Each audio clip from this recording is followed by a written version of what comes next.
TV 24 news ವಾಹಿನಿಗೆ ಸ್ವಾಗತ. ಯಮಕನ ಮರಡಿಯ ನರೇಗಾ ಕಾರ್ಮಿಕರ ರಸ್ತೆ ಅಪಘಾತದಲ್ಲಿ 30 ಜನರಿಗೆ ಗಾಯವಾಗಿದೆ. ಆದರೆ ಯಾವುದೇ ಪ್ರಾಣಾಪಾಯ ಸಂಭವಿಸಿಲ್ಲ ಎಂದು ಕಾಂಗ್ರೆಸ್ ಮುಖಂಡ ಕಿರಣ್ ರಜಪೂತ್ ಹೇಳಿದ್ದಾರೆ. ಗುರುವಾರ ಸಂಜೆ ಬೆಳಗಾವಿ ಜಿಲ್ಲಾಸ್ಪತ್ರೆಯ ಆವರಣದಲ್ಲಿ ಸುದ್ದಿಗಾರರಿಗೆ ಮಾತನಾಡಿದರು. ಹಿಡ್ಕಲ್ ಡ್ಯಾಂ ಜಲಾಶಯದ ಬಳಿ ಸಂಗಮೇಶ್ವರ ಸಕ್ಕರೆ ಕಾರ್ಖಾನೆ ವೃತ್ತದಲ್ಲಿ ಬುಲೆಟ್ ಅಡ್ಡ ಬಂದ ಹಿನ್ನೆಲೆ ಅಪಘಾತ ಸಂಭವಿಸಿದೆ. ಯಾರಿಗೂ ಪ್ರಾಣಾಪಾಯ ಸಂಭವಿಸಿಲ್ಲ ಎಂದಿದ್ದಾರೆ.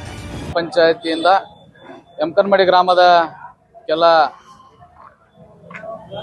ಜನ ನರೇಗಾ ಕೆಲಸಕ್ಕಾಗಿ ಸುಮಾರು ಹಿಡ್ಕಲ್ ಡ್ಯಾಮ್ಗೆ ಹೋಗ್ತಾ ಇದ್ರು. ಈಗ ನಮ್ಮ ಊರಲ್ಲಿ ನರೇಗಾ ಕೆಲಸ ಇಲ್ಲದೆ ಇರೋದ್ರಿಂದ ಹಿಡ್ಕಲ್ ಡ್ಯಾಮ್ಗೆ ನರೇಗಾ ಕೆಲಸಕ್ಕೆ ಹೋಗುವಾಗ ಸಂಗಮ್ ಸಹಕಾರಿ ಸಕ್ಕರೆ ಕಾರ್ಖಾನೆ ಹತ್ತಿರ ಆ ಕಾರ್ನರ್ ಅಲ್ಲಿ ಒಂದು ಬುಲೆಟ್ ಬೈಕ್ ಅಡ್ಡ ಬಂದಿರೋದ್ರಿಂದ ಈ ಟೆಂಪೋಗೆ ಹಾಗೂ ಆ ಬುಲೆಟ್ ಬೈಕ್ಗೆ ಆಕ್ಸಿಡೆಂಟ್ ಆಗಿ ಟೆಂಪೋದಲ್ಲಿ ಇರ್ತಕ್ಕಂಥ ಸುಮಾರು 30-35 ಜನ ಈಗಾಗಲೇ ಗಾಯಗೊಂಡಿದ್ದಾರೆ.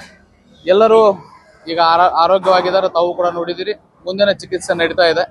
ಒಬ್ಬರನ್ನ ಕೇಲಿಗೆ ಶಿಫ್ಟ್ ಮಾಡಿದ್ದೇವೆ. ಅವರಿಗೆ ಸ್ವಲ್ಪ ತಲೆಗೆ ಪೆಟ್ಟು ಹತ್ತಿರೋದ್ರಿಂದ ಬಾಕಿ ಯಾರಿಗೂ ಯಾವುದೇ ರೀತಿ ತೊಂದರೆ ಇಲ್ಲ. ಡೈಲಿ ಅಲ್ಲೇ ಕೆಲಸಕ್ಕೆ ಹೋಗ್ತಾ ಇದ್ರು. ಸುಮಾರು ಈಗಾಗಲೇ ಒಂದು 3-4 ತಿಂಗಳಿಂದ ಅಲ್ಲಿ ಇದೇನು ಚಿಟ್ಟೆ ಪಾರ್ಕ್ ಹಾಗೂ ಉದ್ಯಾನವನ ಕೆಲಸ ನಡೀತಾ ಇದೆ. ಇಲ್ಲಿ ಗ್ರಾಮ ಮಟ್ಟದಲ್ಲಿ ಅವರಿಗೆ ಸುಮಾರು 1,500-2,000 ಜನ ಲೇಬರ್ ಇರೋದ್ರಿಂದ ಗ್ರಾಮ ಮಟ್ಟದಲ್ಲಿ ಅವರಿಗೆ ಕೆಲಸ ಕೊಡ್ಲಿಕ್ಕೆ ಸಾಧ್ಯ ಆಗೋದಿಲ್ಲ. ಅದಕ್ಕೆ ಎಲ್ಲರನ್ನ ಅಲ್ಲಿ ನಿಯರ್ ಅಬೌಟ್ ಹುಕ್ಕೇರಿ ತಾಲೂಕದ ಎಲ್ಲ ಲೇಬರ್ಸ್ ಕೂಡ ಅಲ್ಲಿ ಕೆಲಸಕ್ಕೆ ಹೋಗ್ತಾರೆ. ಕನ್ನಡಿಗರ ಮೆಚ್ಚಿನ ನಿಮ್ಮ ಟಿವಿ 24 ಕನ್ನಡ ನ್ಯೂಸ್ ವಾಹಿನಿ ಇದೀಗ ಟಿವಿಯಲ್ಲಿ ಲಭ್ಯ.